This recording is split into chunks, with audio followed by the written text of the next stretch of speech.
The biggest reason why Cross Game's romantic subplots remain so engaging is because the Kou and Aoba pairing the viewer expects at the beginning doesn't feel guaranteed as the show progresses. A more conventional show would assure the viewer that no matter what happens during the story, the two people on the DVD cover will end up googly-eyed and kissing and happily ever aftered, but that's not exactly what we get. The show most certainly wants us to want Kou and Aoba to be together. If it didn't, it wouldn't spend so much time on their personal moments, whether innocently throwing a ball around or bickering about insignificant stuff.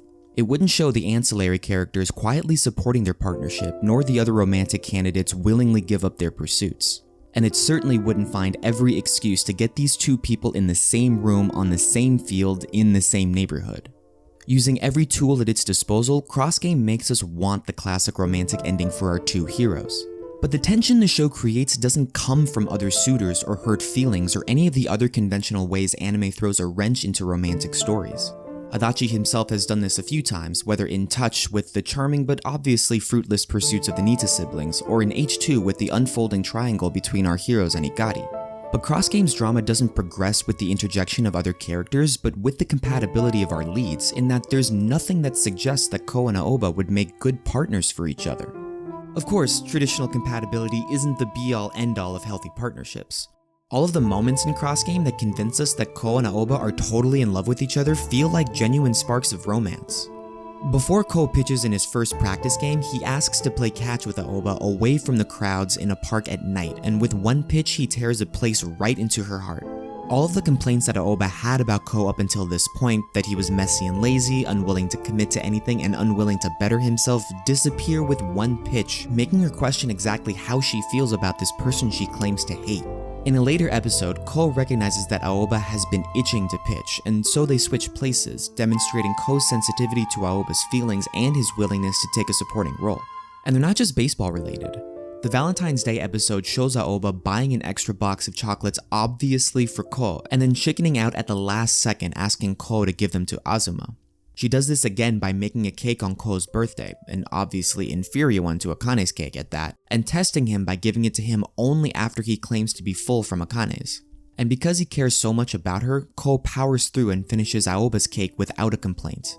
None of these moments should feel particularly surprising between the two main characters in a romance. All that's really missing from them is a loving soliloquy and theme music, though thankfully this show never dips to that level.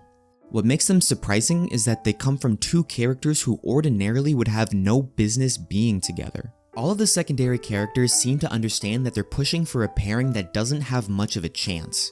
They beam proudly whenever Kou and Aoba bicker, framing their fights as lovers' quarrels instead of genuine spats. When other students start to show interest in Kou and Aoba, Akaishi spreads a rumor that the two are dating each other, and everyone just accepts it as truth because of course they are. Even if you have no interest in the two leads getting together, it's pretty clear that everyone else in the show is invested in their partnership. But nobody vocalizes this, and not because this is the typical anime thing where no one reveals their feelings to artificially create tension, but because there's no reason to believe that Kou and Aoba are compatible in the first place. Saying it so often that it becomes annoying, Ichiyo's favorite thing to point out is that Kou and Aoba are the same person. And she's not the only one who says it. Nakanishi says this, Azuma says this, Akane says this, Akaishi says this, and all with good reason. They both play baseball, they both loved Wakaba, they both have the same haircut, they both have the same routines, the same talents, the same dream, and the same shortcomings. They are essentially the same person. And compatibility often relies on differences in personality more than similarities. It doesn't help that throughout the show, Aoba repeatedly declares that she hates Kou, and Kou seems to only tolerate her presence. It may or may not be a warranted hate, but it's certainly an understandable one considering Aoba's years with Wakaba were cut short both by tragedy and her preference to spend time with Kou. Aoba developing feelings for Kou requires overcoming years of sincere hatred, which isn't something that can easily be done, especially if no one's asking her to do it. What ultimately brings Aoba and Kou together isn't peer pressure or audience expectations or even compatibility. Just like everything else in the show, what brings the two together is fate.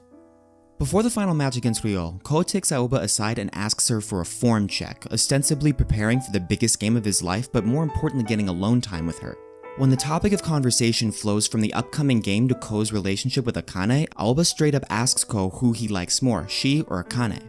The show spends the previous couple of episodes establishing how convincing a liar Kou is, so when he prefaces his response with "can I lie?" it's not insignificant. How is Aoba supposed to trust what he says anyways? Kou tells her 3 things: that he will throw a 100-mile-per-hour pitch, that Seishu will advance to Koshien, and that he loves Tsukishima Aoba more than anyone in the world. I wouldn't blame Aoba for thinking that it's all bluster to get her confidence up. But when Akane's drawing convinces Aoba to believe in Wakaba's dream, believing in Kou's 3 statements should come easily as well, especially when she already knows that one of the 3 will be fulfilled by the premonition. And when Kou follows through on his 100-mile-an-hour promise, there's no reason to believe that Kou would lie to her anymore. Cross Game's last shot shows Kou and Aoba standing on a train platform, looking forward and holding hands. There's no exchange of I love yous, no kiss, no making of plans, no asking where they stand, and no happily ever after. We don't see Seishu at Koshien, we don't see Aoba in center field, and we don't know what happens with Kou and Aoba after they get on that train.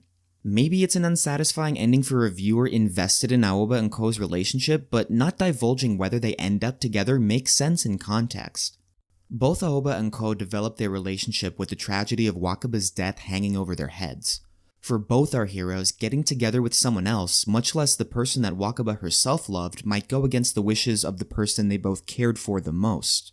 Getting together would mean reconciling with fate. But now that both Aoba and Kou have fulfilled their end of Wakaba's premonition, they no longer move through the world as actors of fate. They are free to make their own decisions based on their past experiences and future plans, and nothing they do from here on out necessarily has to fit into storytelling conventions.